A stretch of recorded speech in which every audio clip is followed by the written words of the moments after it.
Muchísimas gracias por la presentación. ¿Sí se escucha? Sí, ok. Muchísimas gracias por la presentación y sobre todo muchísimas gracias por la invitación. Para mí es un honor poder estar aquí enfrente para dar esta plática. Le agradezco mucho a la maestra Andrea Carr, a la maestra Adriana Zamudio por permitirme estar acá con ustedes. Entonces, bueno, pues la plática que he preparado para ustedes la titulé Melodías y pulsos magnéticos, modulando la actividad cerebral y el estado de ánimo.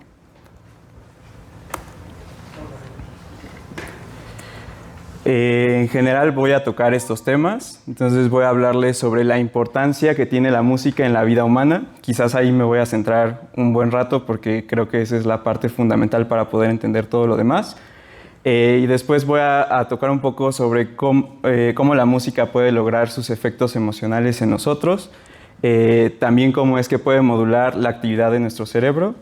Y les voy a platicar un poco sobre otras técnicas que se utilizan para modular la actividad del cerebro, en específico la estimulación magnética transcraneal repetitiva, que es la que estoy utilizando ahora en mi proyecto de doctorado, y cómo la integración de esta técnica y la música puede ayudar en algunos trastornos afectivos, que es el último tema que les voy a platicar. Entonces, bueno, primero me gustaría hacer una pequeña encuesta, así desde sus lugares. Levante la mano, ¿quiénes han gastado dinero para escuchar música o atender algún evento musical? Ok, pues creo que todos. Entonces, bueno, así nos podemos dar un poco cuenta de este gusto que tenemos por la música y casi una necesidad por la música, tanto así que incluso gastamos esto tan preciado para nosotros que es el dinero para escuchar un poco de música. Y la música la escuchamos en muchos contextos. Por ejemplo, ¿cuántos de ustedes escuchan música mientras están en el auto? Mientras lavamos los trastes, ¿no? Mientras hacemos el quehacer. Entonces, escuchamos música en todo momento porque es algo que pues, nos motiva, ¿no? Entonces, aquí tengo un poquito de datos. En la gráfica que tenemos de este lado, podemos ver en cuestión de industria musical cuánto es que se ha gastado de dinero, o bueno, cuánto es la ganancia más bien, en miles de millones de dólares para eventos musicales, ya sean entradas de conciertos, festivales musicales, óperas, etcétera, ¿no? Entonces, al menos aquí en el 2024, por ejemplo, 36.1 miles de millones de dólares que las personas pagan por asistir a este tipo de eventos. De hecho, bueno, aquí tenemos acá en esta parte tenemos una caída bastante brusca que es entre 2019 y 2022. Creo que todos sabemos por qué fue eso, ¿no? Entonces, bueno, ahí tenemos la temible pandemia, en donde pues justamente por el confinamiento, pues todos estos eventos, toda esta inversión de dinero, pues se vino abajo. Sin embargo, aquí les tengo un dato curioso que es de un estudio de Mas Herrero y colaboradores en el 2023, que, bueno, encuestando a muchas personas alrededor del mundo, pudieron darse cuenta que la actividad predilecta durante la pandemia para disminuir estos efectos negativos emocionales, la actividad recreativa predilecta entre varias que salió en primer lugar, ¿cuál creen que fue? La música, exacto. Ya sea escuchar o tocar algún instrumento musical, es lo que reportaban, que disminuía estas sensaciones de malestar o incluso síntomas depresivos. De hecho, vieron que había una relación negativa entre síntomas depresivos y escuchar música durante la pandemia. Es decir, entre más escuchaban música, menos eran los síntomas depresivos que tenían las personas encuestadas. Y bueno, aquí también tenemos un poquito de datos sobre en qué momentos las personas suelen escuchar más música. Por ejemplo, haciendo las tareas del hogar, yendo al trabajo, en el auto, relajándose, navegando por internet. Entonces, pues es bastante variado y eso nos habla un poquito de que Realmente podemos estar en cualquier lugar y aún así disfrutamos escuchar de la música. Estos datos hablan mucho sobre la parte de la industria musical, pero la música va más allá de la industria musical, ¿no? Porque, bueno, pues más bien la industria se aprovecha de esa necesidad que tenemos por escuchar música, pues para ganar dinero. Pero la música ha estado presente en la humanidad desde sus inicios. Entonces, por eso menciono que va más allá de la industria musical. Y las expresiones musicales son tan diversas en el mundo que aquí les pongo una serie de imágenes, ¿no? Tenemos desde esta danza folclórica, ¿no? Mexicana, desde bandas de rock, música de concierto, música coral. Es decir, en todos lados a donde vayamos en el mundo vamos a encontrar diferentes formas de expresión musical. Y esto también habla justamente de esa importancia que tiene la música alrededor del mundo, no solo en culturas específicas. Incluso los contextos en el que se escucha música y se hace música también es muy diversa, desde rituales religiosos, en acontecimientos especiales para la vida humana como celebrar un cumpleaños o incluso para un funeral. En contextos masivos como un concierto o un festival de música o en un contexto en solitario, ¿no? Escuchando música con sus audífonos. Y no nada más es la diversidad de contextos, sino también lo que les mencionaba de cómo la música nos ha acompañado a lo largo de la historia de la humanidad. Y entonces aquí les presento una piedra que está inscrita. Y estas inscripciones son las instrucciones que se le da a un cantante y a un acompañante de un instrumento de cuerda para cantar un himno hurrita. Se ha catalogado como el himno hurrita número 6 y está considerado como la evidencia o el vestigio arqueológico más antiguo de notación musical. Fue encontrado en Siria y se estima que tiene alrededor de 3.400 años de antigüedad. Y aquí les tengo una interpretación, claro, de cómo es que podría escucharse esa melodía.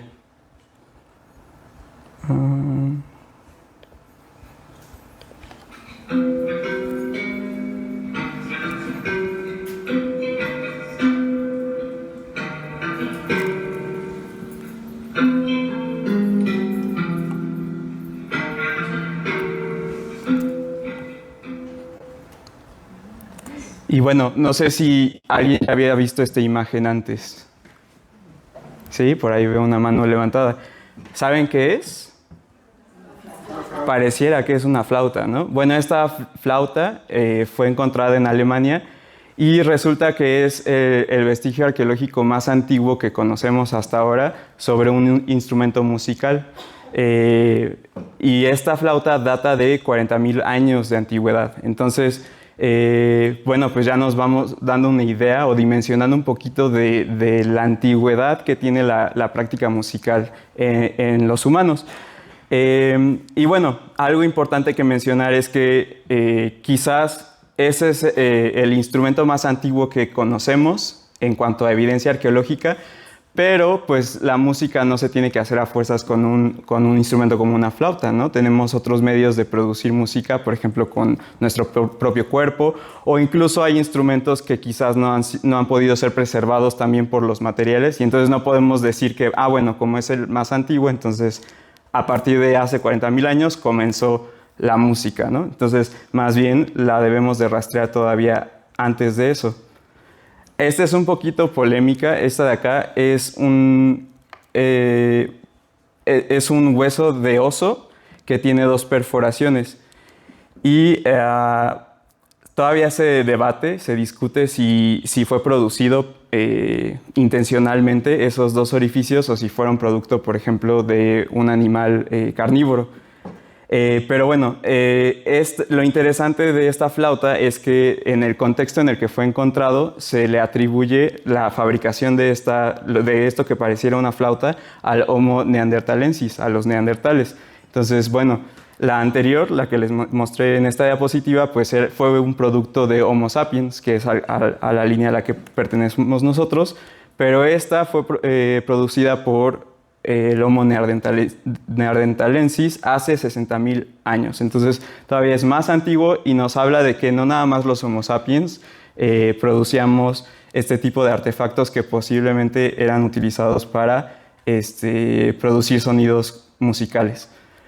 Y todavía otra evidencia es que el Homo heidelbergensis, que es un homínido todavía más antiguo que el Homo neanderthalensis, que data de hace 800.000 años de antigüedad, por sus características del cráneo se ha podido inferir que poseía capacidades para producir, por ejemplo, vocalizaciones. Entonces, incluso se habla que quizás en este homínido ya existía la posibilidad de producir lenguaje, o lo que se le considera como protolenguaje, y como se considera que la música es todavía más antigua que el lenguaje, entonces posiblemente también ya desde entonces podrían encontrarse los inicios de la producción musical. Entonces, bueno, eso es un poco para darnos cuenta de la antigüedad de la producción musical. Y bueno, si es tan antigua, si la hacemos en muchos contextos, si la disfrutamos de escuchar en muchos contextos, ¿por qué será, no? Entonces, hay varios investigadores que dicen que el gusto que tenemos por la música o esa necesidad que tenemos por escuchar música se debe a que ha estado presente en los humanos como una adaptación biológica. Es decir, que de alguna manera el hacer música y el escuchar música tiene alguna importancia para la sobrevivencia de la especie. Entonces, algunas de las hipótesis que se han dado es que la música promueve la cohesión social. Es decir, que funciona como si fuera un pegamento, ¿no? Que une los vínculos sociales entre las personas. Y también, por ejemplo, nos brinda una identidad. No sé si se han dado cuenta, pero por ejemplo, cuando las personas comparten ciertos gustos musicales, ¿no? Por algún género musical, se sienten identificadas. Entonces, de ahí el escuchar música puede funcionar como una herramienta de identidad. Simplemente pensemos, por ejemplo, por qué tenemos himnos nacionales o, por ejemplo, las universidades luego tienen sus propios himnos. Entonces, la música es una herramienta tan poderosa que funge también como dadora de una identidad. También se sabe que la música puede mediar las emociones, entonces mediante la mediación de las emociones, pues puede fomentar o fortalecer los lazos sociales. También se sabe que el escuchar música reduce la tensión y la agresión, y eso pues también favorece los vínculos entre las personas. Y otra cosa bien interesante es que se ha visto que el escuchar música sincroniza las acciones de las personas y los estados mentales y emocionales. Entonces, por ejemplo, si vemos a personas que están bailando una coreografía con la música, podemos ver que estas personas están actuando bajo un mismo pensamiento, bajo un mismo sentir y bajo una misma acción sincronizada, ¿no? Y no nada más sucede con la danza, sino también puede suceder en diferentes contextos. Y otra cosa, bueno, aquí hablamos como de grupos de personas, pero también de forma de conexión entre dos personas. Un vínculo muy importante que se ha estudiado es el vínculo entre madre y bebé mediante el canto materno, en donde se hipotetiza que justamente el canto materno promueve ese vínculo entre la madre y su bebé. Y aquí les pongo unas imágenes justamente de cómo estas personas que están bailando y escuchando música, pues de alguna manera podemos intuir que pues están fortaleciendo sus lazos sociales, tienen una identidad justamente por el tipo de práctica musical que están haciendo. Y un poco de datos empíricos que pueden fortalecer estas hipótesis. Por ejemplo, en este estudio de Kurzweil del 2024, hicieron un experimento virtual, o sea, desde las computadoras y en línea, y les decían a las personas que iban a escuchar música e iban a ver un mapa, ¿no? Un mapa, en este caso se hizo en Estados Unidos, entonces era un mapa de Estados Unidos, y en la pantalla les aparecía con cuántas personas iban a compartir la experiencia de escuchar las melodías que iban a escuchar. Y eran 3 contextos. Uno en donde no aparecía nadie, entonces pues escuchaban, se aventaban las melodías ellos solitos. Otra en donde era bajamente social, entonces había unos cuantos puntos marcados en el mapa. Y otro contexto altamente social, en donde había un montón de puntitos marcados en el mapa. Esto era una simulación. Las personas no lo sabían, obviamente, no sabían que era una simulación, pero justo para poder controlar estos 3 contextos. Y se dieron cuenta que justamente al medir subjetivamente, evidentemente, el placer que experimentaban las personas ante estos 3 contextos, entre más alto socialmente era el contexto, reportaban mayores índices de placer. Es decir, las personas disfrutaban más compartir la experiencia de escuchar música con más personas a que si era de manera solitaria. Y esto además se relacionó con actos de prosocialidad y de memoria. Entonces, básicamente, las personas que reportaban más placer, que a su vez eran las que compartían con más personas el escuchar música, les hacían ciertas tareas cognitivas en donde podían medir qué tan prosocial era su conducta, y veían que esas personas que compartían más el escuchar música y que reportaban más placer también tenían actos de mayor prosocialidad. Y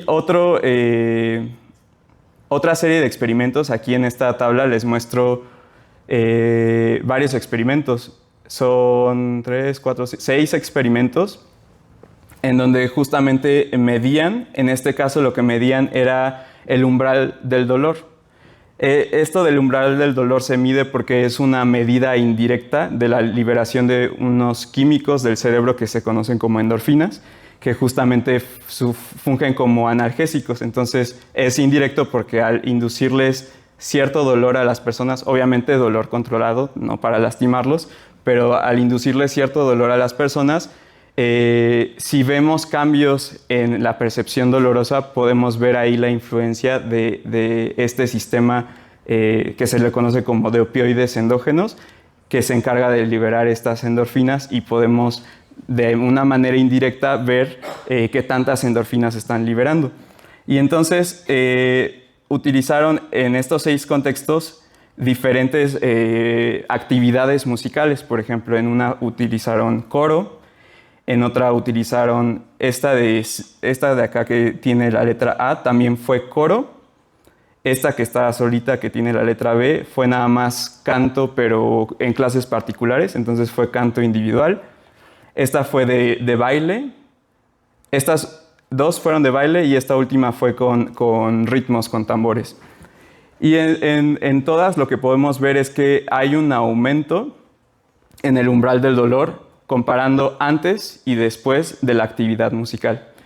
Y esto pues justo nos habla que el estar dentro de una actividad musical liberamos endorfinas, que estas a su vez pues funcionan como analgésico, y entonces por eso con estas induciendo un poco de dolor podemos ver estos cambios, ¿no? Antes y después de hacer la actividad musical liberamos más endorfinas y pues tenemos este efecto analgésico. Curiosamente, las actividades grupales, que las encerré aquí en este triángulo anaranjada rojo, son las que tienen mayores efectos, por ejemplo, con respecto a esta que está aquí solita, que fue una actividad de canto solo. Y bueno, ¿cuáles son los efectos emocionales de la música? Entonces, la música puede inducir cambios emocionales de diferentes maneras. Primero podríamos mirar a las propiedades intrínsecas de la música, de estas combinaciones de sonido para generar música. Entonces, bueno, pues sabemos que la música tiene diferentes propiedades, o el sonido en general tiene diferentes propiedades, como la frecuencia, que nos dice qué tan agudo o qué tan grave es el sonido. El modo, que al menos en la música occidental tenemos estos 2 principales, que es el modo mayor o el modo menor. El tempo, que es la velocidad con la que escuchamos, bueno, sí, la velocidad de la música. Y la intensidad se refiere más que nada al volumen, qué tan fuerte o alto es el volumen. Y por otro lado, la estructura, que ya es más como la combinación de diferentes elementos, como los que les estoy mencionando, que pueden formar melodías, armonías, y entre ellas pueden formar consonancias o disonancias. Y todos estos elementos se ha visto, al menos en estudios de psicología, que producen diferentes efectos emocionales en las personas. Y bueno, en general, los dos más estudiados son el modo y el tempo.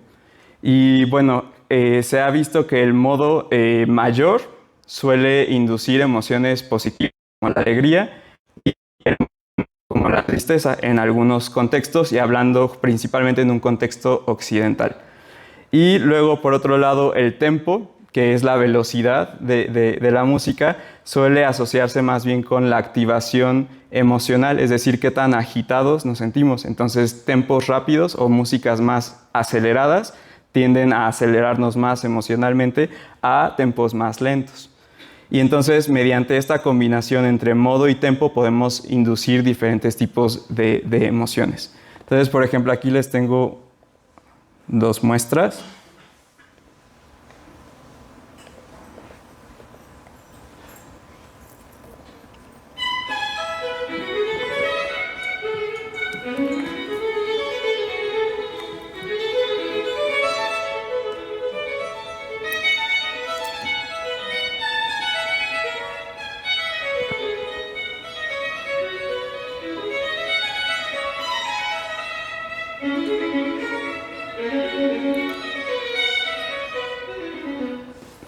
Entonces, bueno, esta pieza musical es una pieza que se encuentra en modo mayor y pues en un tempo un poco elevado, o sea, es una pieza que es movida o es rápida. Entonces, pues en cuanto al modo que nos da la valencia, que es una manera de categorizar a las emociones, de hecho aquí les tengo este diagramita de acá, este círculo, en donde podemos catalogar a las emociones con valencia positiva o valencia negativa, es decir, qué tan agradable o qué tan desagradable es la emoción. Y entonces, pues se ha visto que el modo mayor tiende a asociarse, y repito, en ciertos contextos y sobre todo en contextos occidentales, a valencias positivas, ¿no? Y el tempo rápido, como en este caso en esta pieza, suele asociarse con emociones activadoras, y entonces combinando las emociones activas y positivas tenemos en este cuadrante a esta emoción como la alegría, ¿no? Y luego, si escuchamos esta otra de acá,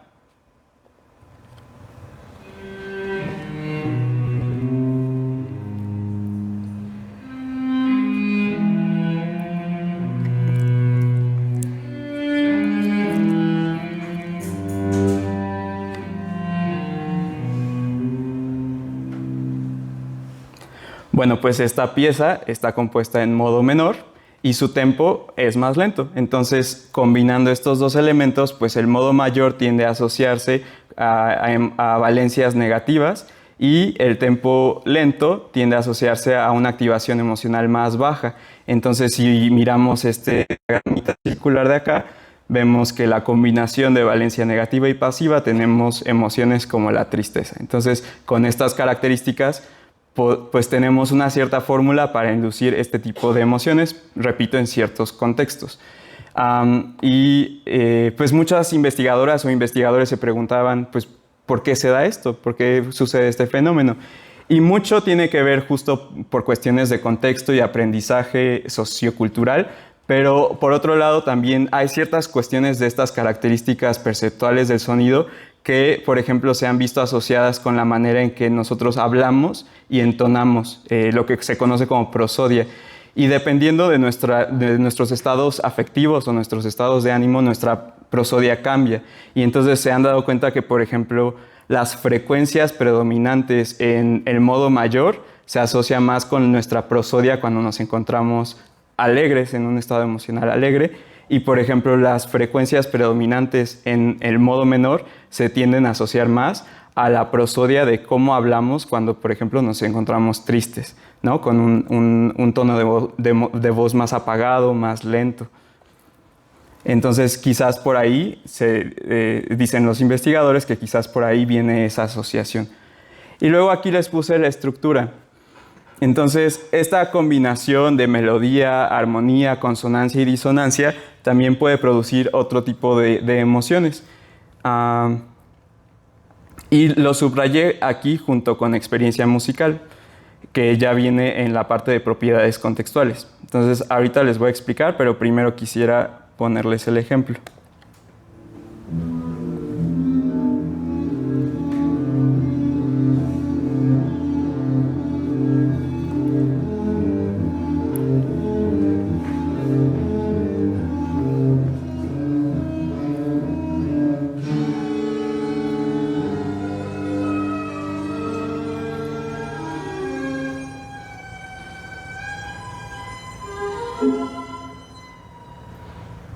Ok, bueno, pues no sé qué tipo de emoción les produjo esto a ustedes.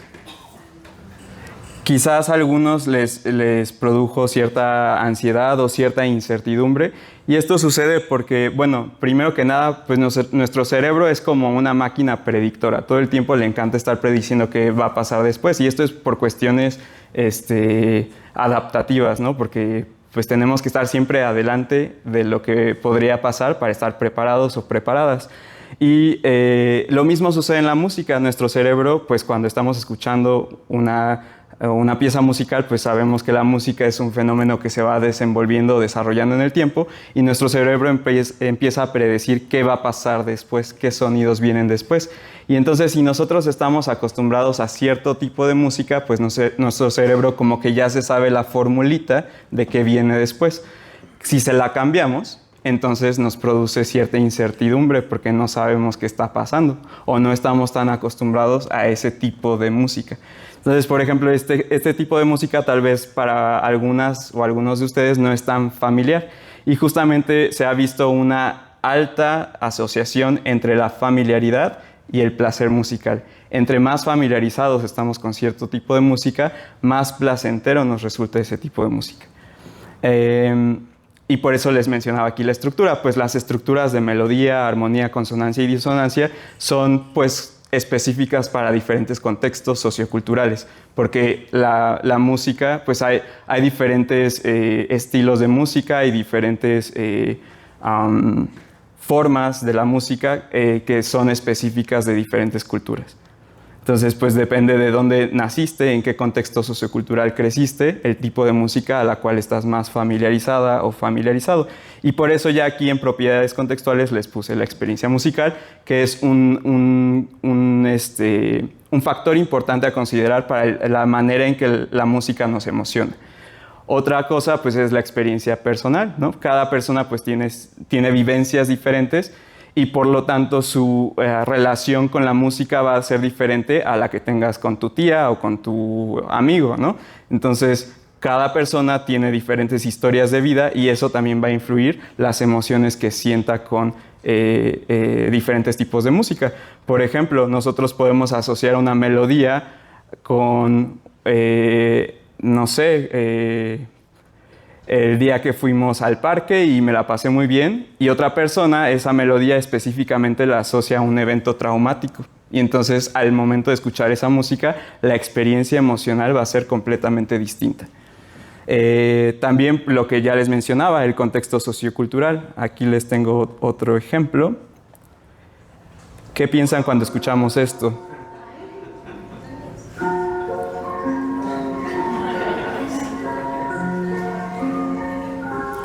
No, pues ya a todos se nos antojó un helado, porque socioculturalmente estamos acostumbrados, estamos asociando ciertas melodías, motivos musicales con ciertas cosas, ¿no? Que pues nosotros los humanos inventamos. Y entonces pues también las emociones que despierten ciertas melodías pues van a depender de ese contexto sociocultural.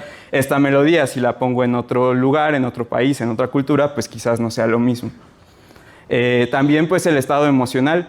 Por más mayor, modo mayor y altamente o tempo rápido que sea la melodía que puse ahorita, por ejemplo, que supuestamente debería de inducir un estado afectivo positivo como la alegría, Si tú vienes de malas y pasó algo en tu vida que te puso triste, pues va a ser más complicado que la música te contagie. Sí puede ser, sí puede pasar porque es uno de los poderes que tiene la música, pero también influye, ¿no? Es un factor a considerar, el cómo te sientes en este momento, si te va a lograr contagiar o no la emoción.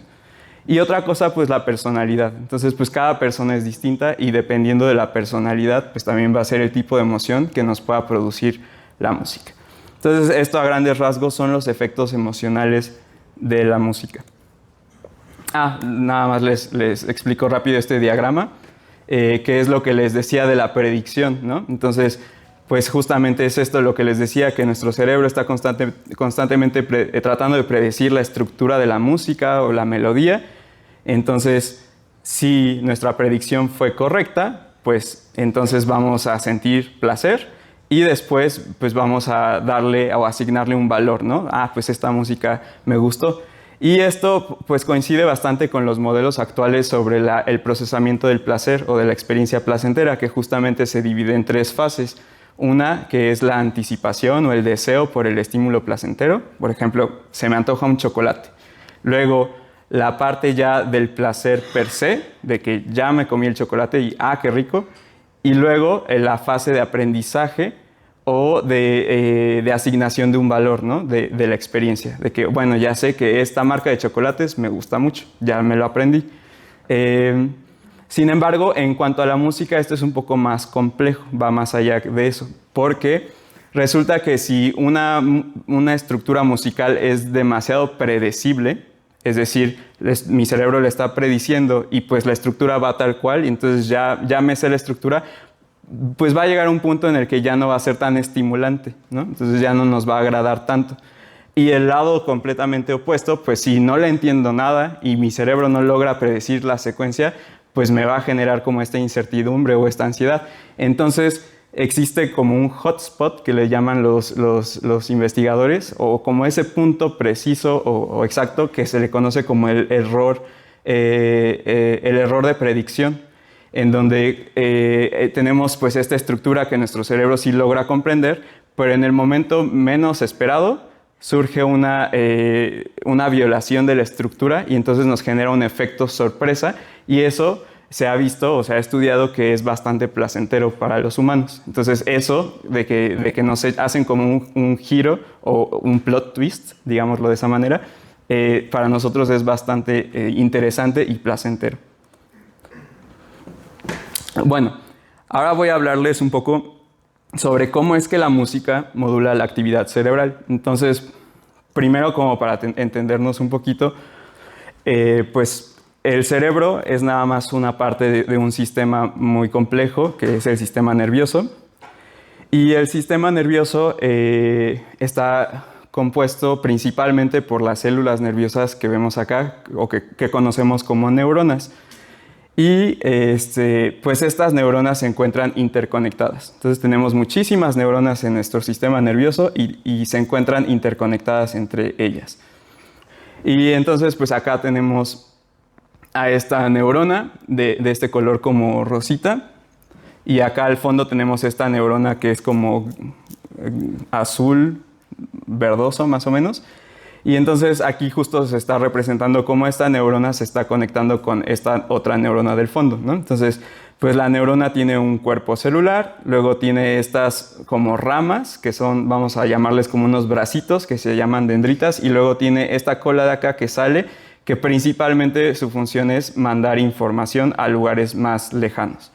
Entonces los bracitos, que son como las dendritas, reciben información y luego se integran en el cuerpo celular y la información se envía y se propaga a través del axón hacia otras neuronas. La conexión no es uno a uno, o sea, no es que una neurona solo se comunique con otra, sino que es una comunicación de muchas a muchas.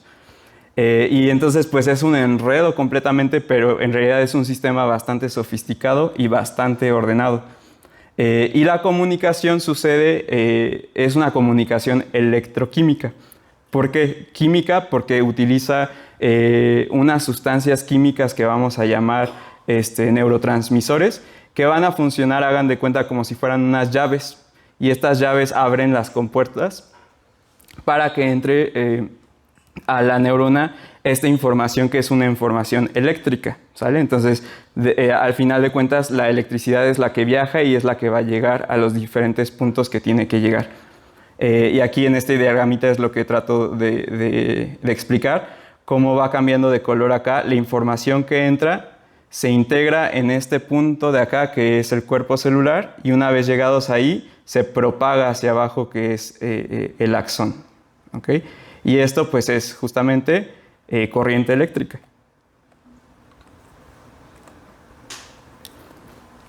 Bueno, entonces entendiendo ya un poquito esto de que tenemos una comunicación que es eléctrica y química a su vez, vamos a entender un poquito cómo es que esta actividad del cerebro se ve modulada o influenciada por la música. Entonces, bueno, aquí tenemos este cerebro y en esta imagen lo que trato de explicar es que el escuchar música influye en muchas áreas del cerebro, pero me voy a enfocar principalmente en estas tres que les estoy mostrando. Entonces, un área muy importante o un sistema muy importante que afecta y que modula es el sistema motor. Y entonces, por ejemplo, aquí lo que estamos viendo es un estímulo auditivo con cierto ritmo, ¿no? Y entonces aquí está representado con notación musical, acá abajo con onda sonora, y acá abajo tenemos estos conitos o triangulitos. Y entonces esto lo que representa es la manera en que nosotros percibimos lo que se conoce como beat o pulso. Y entonces en rojo, los conitos rojos están mostrando cómo coincide nuestro pulso con el estímulo sonoro, pero hay unos conitos que están huecos o en blanco, y justamente ahí es la percepción de un beat en ausencia de un estímulo sonoro. Y esto es algo que se percibe y que la persona reporta de manera subjetiva, ¿no? Pues ahí está el beat, aunque no hay un estímulo sonoro. Y pues mucha gente, investigadoras e investigadores se han preguntado, pues, ¿cómo es que logran percibir ese beat?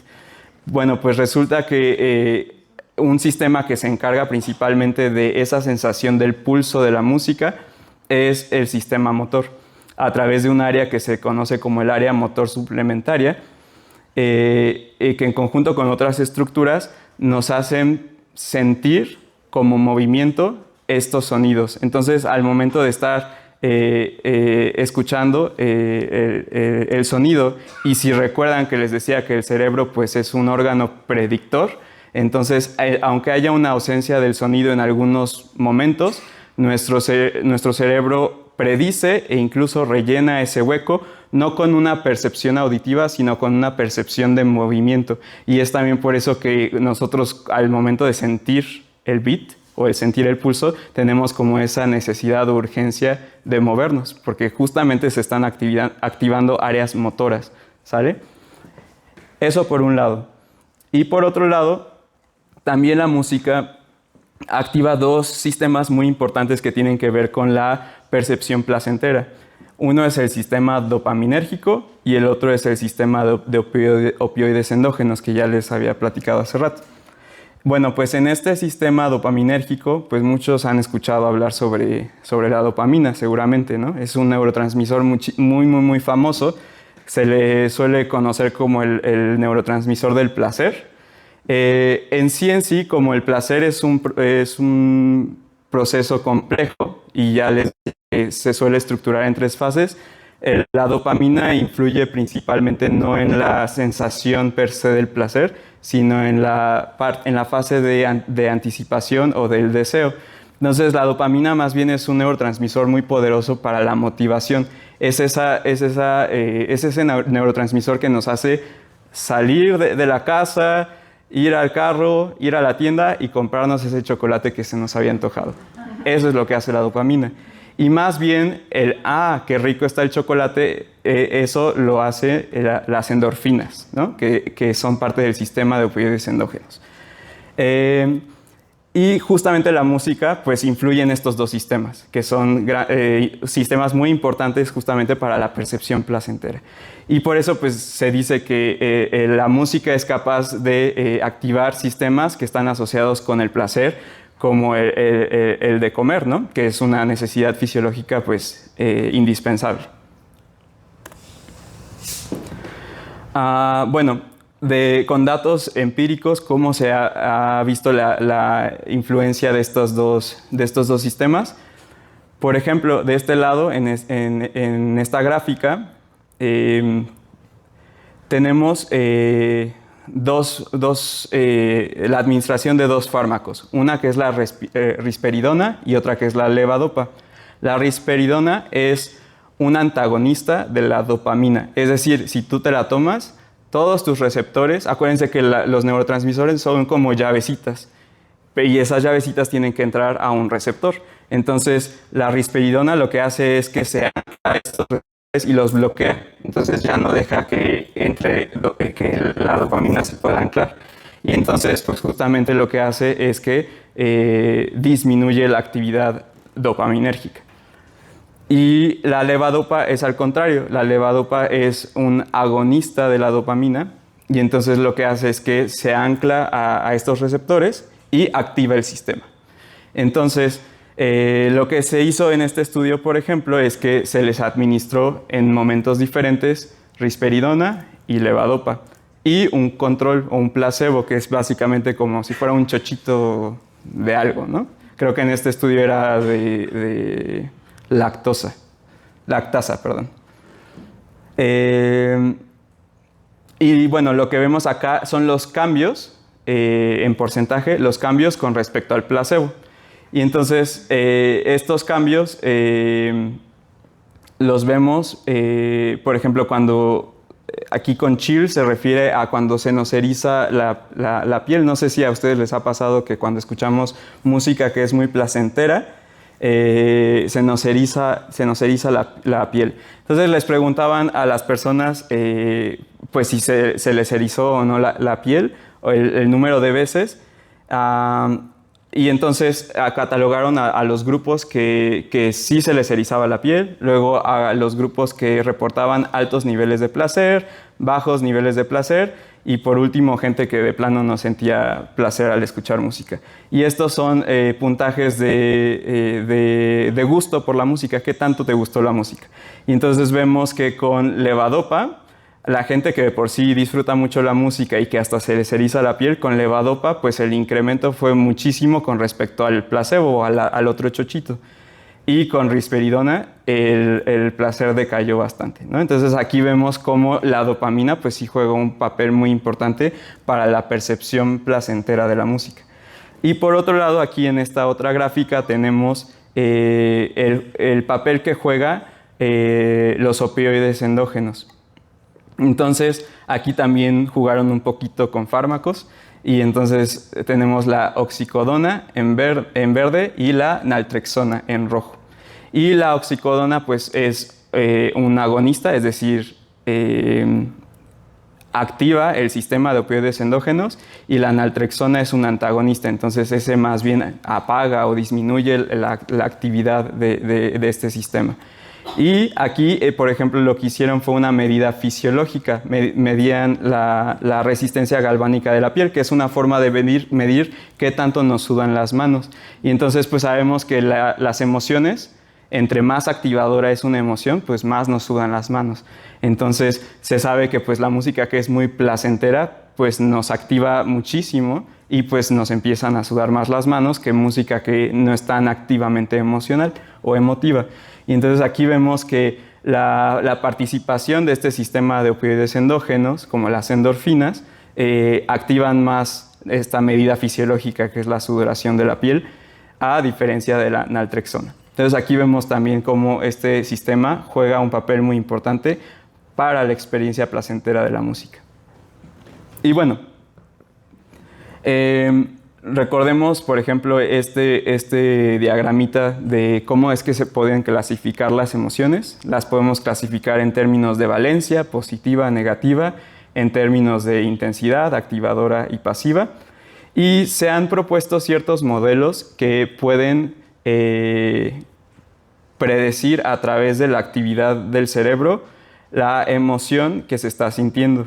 Y se ha visto que existe una asimetría de las regiones frontales del cerebro, específicamente una corteza que se llama corteza prefrontal dorsolateral. Y se ha visto que una mayor actividad de la corteza prefrontal dorsolateral izquierda está asociada a emociones que catalogamos como positivas, mientras que una mayor activación frontal derecha, obviamente siempre en comparación o relativa con el otro hemisferio, se asocia más con emociones negativas como la tristeza. Y esto lo hemos probado incluso con emociones musicales o emociones evocadas por la música, y también sucede lo mismo. Aquí tengo un diagramita que explica básicamente lo mismo, en donde mayor activación frontal derecha se asocia con una valencia positiva, y lo opuesto para una mayor activación frontal, perdón, lo dije al revés, izquierda positiva y derecha negativa. Bueno, esto es con respecto a la música. En esta plática también les quería platicar un poquito sobre intervenciones neuromoduladoras que van más allá de la música. En general tenemos varias formas de modular la actividad del cerebro, pues porque básicamente toda nuestra experiencia y nuestra interacción con el mundo pues se la vive afectando nuestro cerebro y cómo es que funciona nuestro cerebro. Entonces, pues de manera indirecta, una manera de modular la actividad de nuestro cerebro es mediante la conducta, ¿no? Desde que si hacemos ejercicios, si meditamos, si jugamos, si leemos, lo que comemos, todo eso de forma indirecta termina por modular el funcionamiento cerebral. Pero hay otras maneras que son más directas de incidir en cómo funciona el cerebro. Existen, por ejemplo, estimulaciones eléctricas y magnéticas. Por ejemplo, la estimulación profunda del cerebro, que es mediante la implantación de electrodos al fondo del cerebro. Obviamente se necesita de una intervención quirúrgica para hacerlo y se hace únicamente con ciertas patologías, por ejemplo, en Parkinson, en epilepsia, en donde es necesario intervenir para poder mejorar la calidad de vida de estos pacientes. También está la terapia electroconvulsiva, que también se ha utilizado, por ejemplo, en casos muy extremos de depresión mayor. Todavía en la actualidad se sigue utilizando esa terapia. Tenemos la estimulación magnética transcraneal, la estimulación por corriente directa. Estas dos técnicas no son invasivas en el sentido de que no requieren de una intervención quirúrgica, sino que es todo transcraneal, o sea, fuera del cráneo. Y también tenemos otro tipo de estimulaciones, como la estimulación química mediante psicofármacos, ¿no? Como los inhibidores selectivos de la recaptación de la serotonina, que se utilizan mucho en este tipo de trastornos como la depresión mayor, ¿no? Que lo que hacen es jugar con el funcionamiento de estos neurotransmisores que les platicaba, que son químicos, y entonces favorecen el que haya más disponibilidad de ciertos neurotransmisores como la serotonina, que ayudan a modular el funcionamiento del cerebro para ciertas afectaciones como este trastorno que les platicaba. En específico, yo me voy a centrar en este tipo de técnica, que es la estimulación magnética transcraneal repetitiva, que es la que se utiliza en el lugar donde yo estoy haciendo mi proyecto de doctorado. Y básicamente lo que hace es que mediante este aparato que vemos acá, que parece como un 8, lo que se hace es hacer un campo magnético.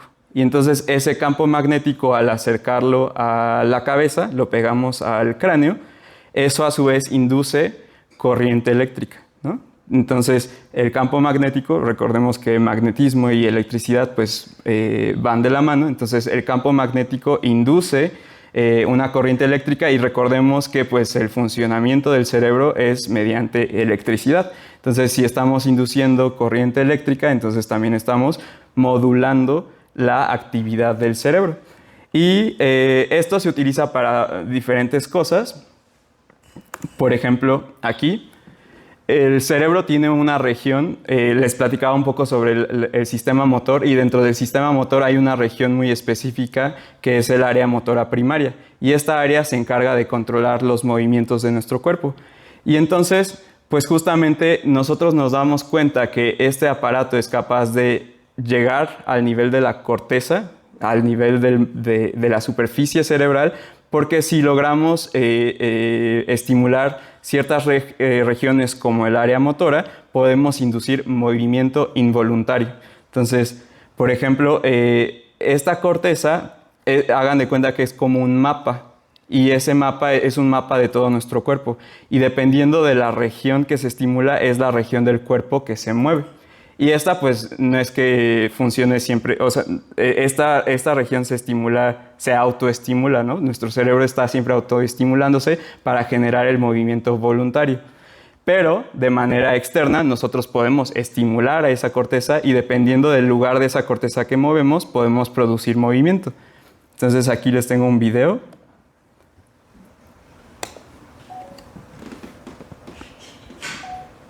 Si observamos el brazo, cada vez que suena el clic, que es un pulso magnético que se está emitiendo, podemos ver ese movimiento que es como un tic, y es un movimiento involuntario. Entonces, justamente ese movimiento es producto de la estimulación de la corteza motora primaria, específicamente de la región de la mano, ¿no? Que vemos acá.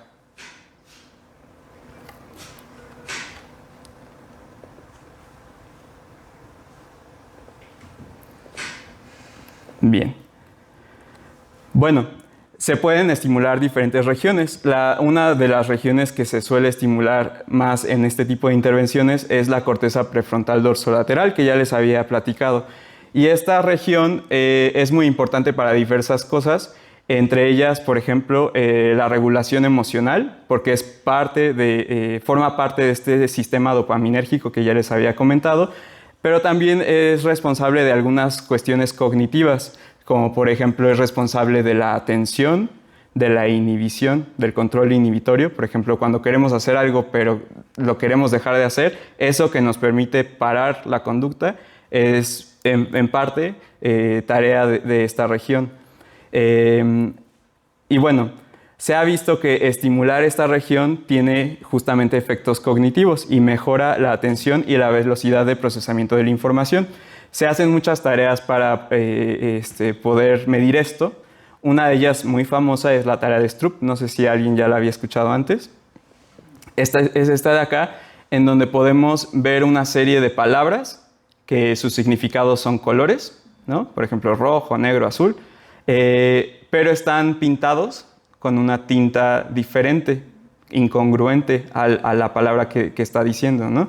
Entonces, la tarea es decir lo más rápido que puedan, a ver si pueden, el color de la tinta, omitiendo o inhibiendo el significado de la palabra. Entonces, tienen que decir lo más rápido que puedan la tinta, el color.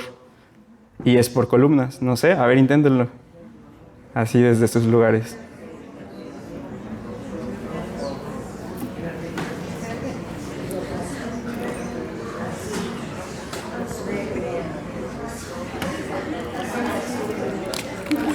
Pues no está tan fácil, ¿no? Bueno, pues se ha visto que se hace esta tarea y si se estimula esta región, las personas pueden hacerlo más rápido, justamente como un efecto cognitivo que tiene el estimular esta región. Y bueno, curiosamente y más acercándonos al tema de la música es que se ha investigado los efectos de esta técnica de estimulación y la música. Y se ha visto que si se estimula esta región, la corteza prefrontal dorsolateral y específicamente izquierda, que si recordamos es responsable de la percepción de emociones positivas, si la estimulamos, las personas reportan mayor placer a que si inhibimos esta región. Es curioso porque esta técnica es capaz de activar o excitar tejido cerebral o cortezas, pero también las puede inhibir dependiendo del protocolo que se haga. Entonces, podemos jugar un poquito con los efectos de activar o excitar una región y también el de inhibirlas.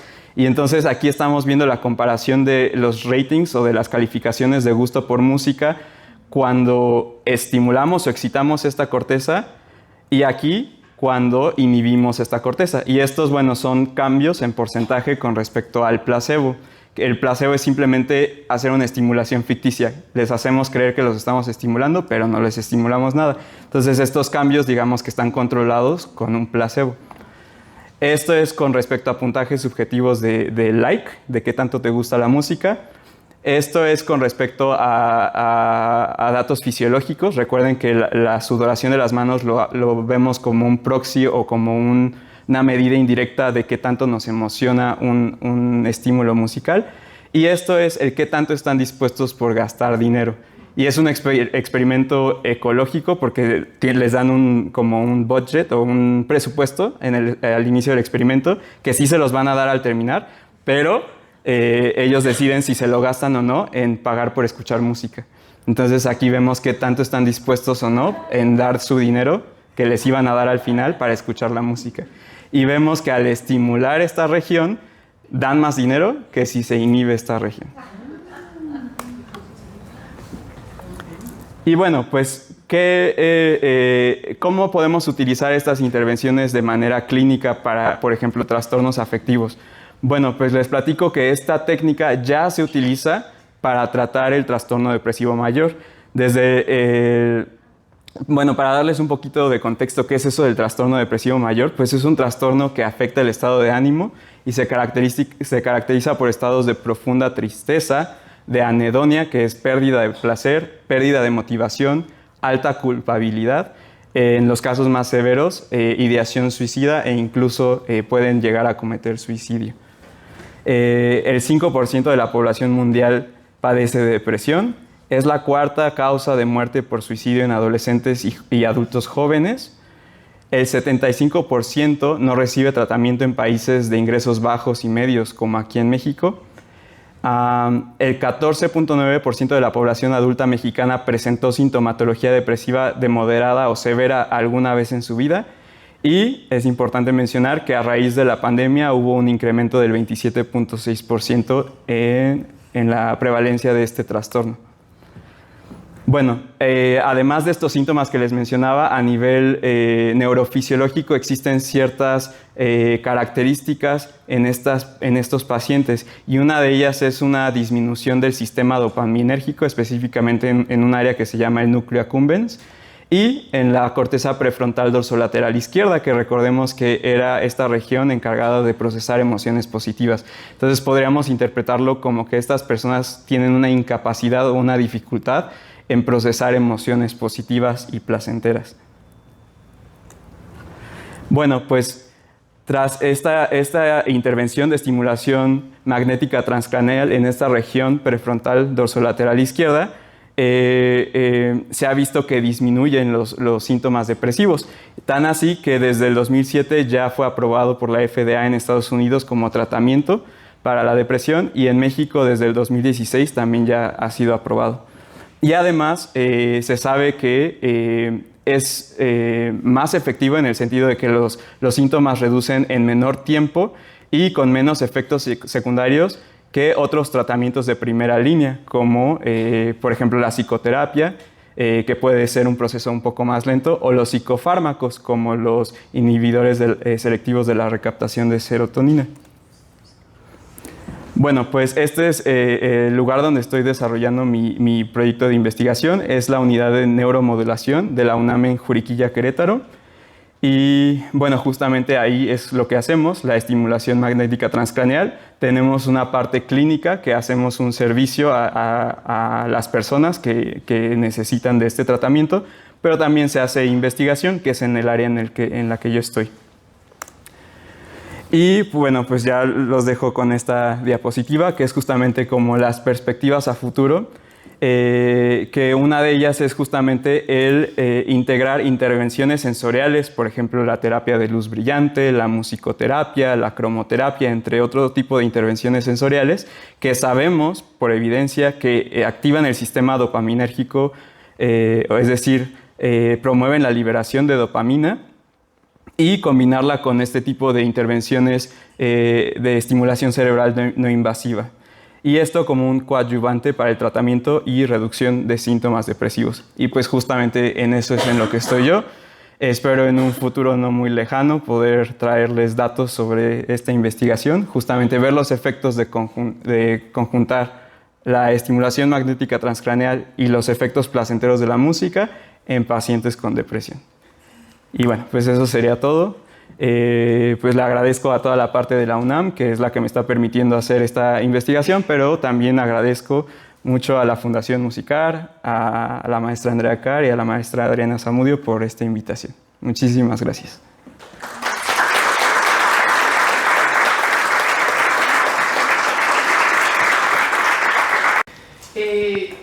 Quizás tenemos unos minutitos para preguntas. Si alguien tiene alguna duda, unos 2 minutos. Si alguien tiene alguna duda, por allá. Si mencionabas que este tratamiento que propones es podría ser no tan, podría tener efectos secundarios. ¿Qué efectos secundarios podría tener una terapia como esta? Ya, más bien que tendría menos efectos secundarios que los psicofármacos. ¿Cuáles podrían ser? Y sí podría tener efectos secundarios. Los principales son dolor de cabeza, sobre todo por no sé si escuchaban los pulsos que suenan tac, pues así como suenan, así se sienten también. Entonces, es un ligero piquete en la cabeza que sí se llega a sentir. Después de un tiempo uno se acostumbra y entonces ya más bien lo que se siente es adormecimiento. Y sí, como efecto secundario podría ser un ligero dolor de cabeza, pero fuera de eso no se han visto otros efectos secundarios. Perdón, ¿la vibración tiene sonido? ¿Está cuando Sí, lo siente la persona? sí tiene sonido. Uh-huh. Uh-huh.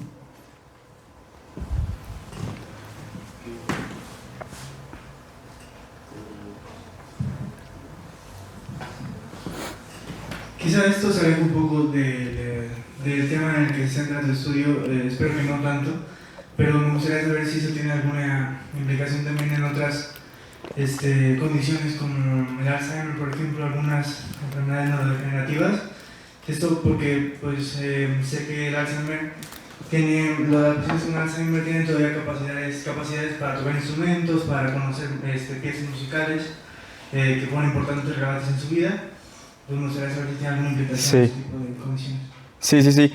Lo que pasa es que, bueno, digamos que hay muchos tipos de memoria y podríamos catalogarlas como memoria implícita, memoria explícita.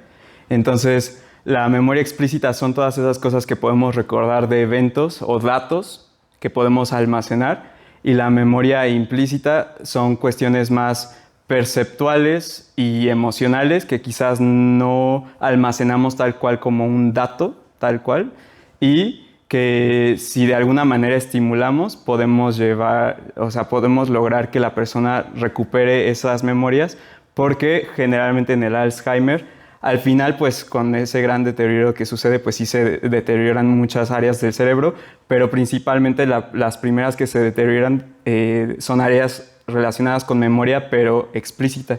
Entonces, lo primero que empiezan a perder memoria son de cuestiones de datos o eventos, no tanto como cuestiones emocionales. Y justamente, pues la música tiene esa capacidad de evocar emociones y quizás puede lograr evocar recuerdos, pero de tono emocional, no tanto de este otro tipo de datos. Muchas gracias. Sí. ¿Alguien más?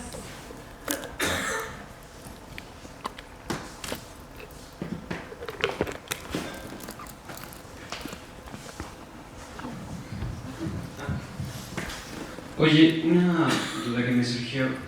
¿Con este tipo de terapias o tratamientos se puede llegar a generar algún tipo de resistencia de manera similar que como pasa con los fármacos en el cerebro, o un cambio como a más largo plazo que surja una especie de adaptación? Sí, la verdad es que no tengo un dato específicamente de eso, entonces no sabría decirte si hay algún tipo de resistencia. Gracias. Sí. ¿Alguien más?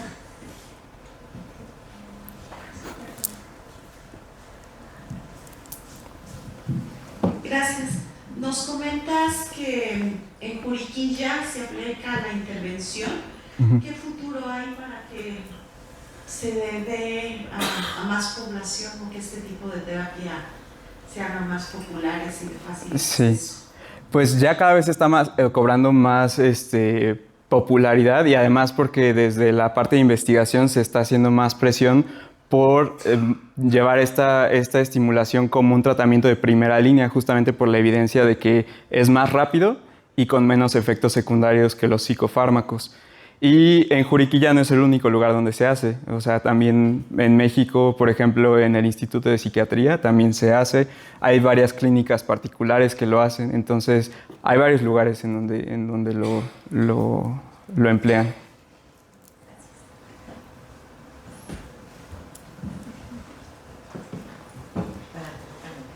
Por aquí una muy rápida. ¿Cómo qué nivel de voltaje es al que trabaja? Híjole.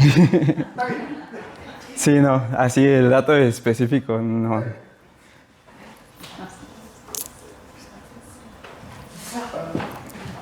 En términos de costo, este tratamiento contra tratamientos con fármaco, ¿hay algún comparación? Sí, es más caro. Sí, es más caro. O sea, un tratamiento de estos ronda entre los 20,000, 30,000 pesos. Uh-huh.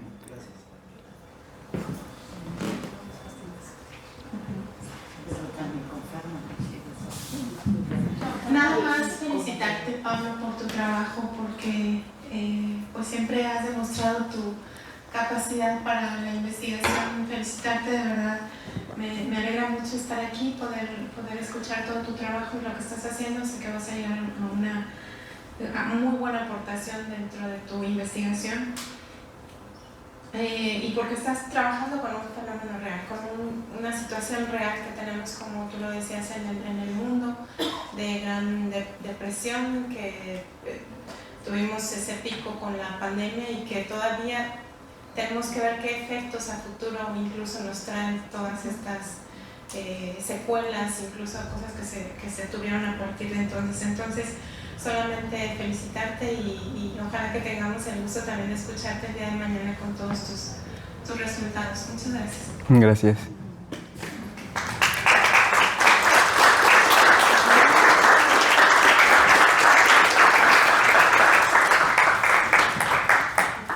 Bueno, pues muchas gracias a todos por su asistencia.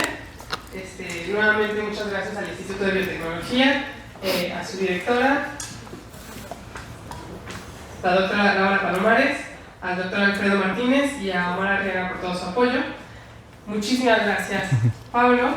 Y en nombre de la Fundación Musical, quisiéramos entregarte este reconocimiento. Muchas gracias. Gracias. Felicidades. Gracias. Gracias, Adriana. Bueno, pues muchas gracias a todos por su asistencia. ¿Marta, quieres decir algo? Muchas gracias, Pablo. Es un gusto conocer todo este trabajo y con razón seguimos en la labor de los coros, porque ahí hay pura dopamina. Pero pues felicidades, sí, ojalá sepamos más de todo el trabajo que estás haciendo. Gracias por su asistencia y por apoyar este proyecto, la Fundación. Esperamos hacer más actividades de este tipo, más también mesas de trabajo, de diálogo que Adriana está muy interesada en apoyarnos para trabajar, y yo en la parte, obviamente la parte interpretativa en la música. Pero pues gracias a todos, gracias y que tengan buena tarde.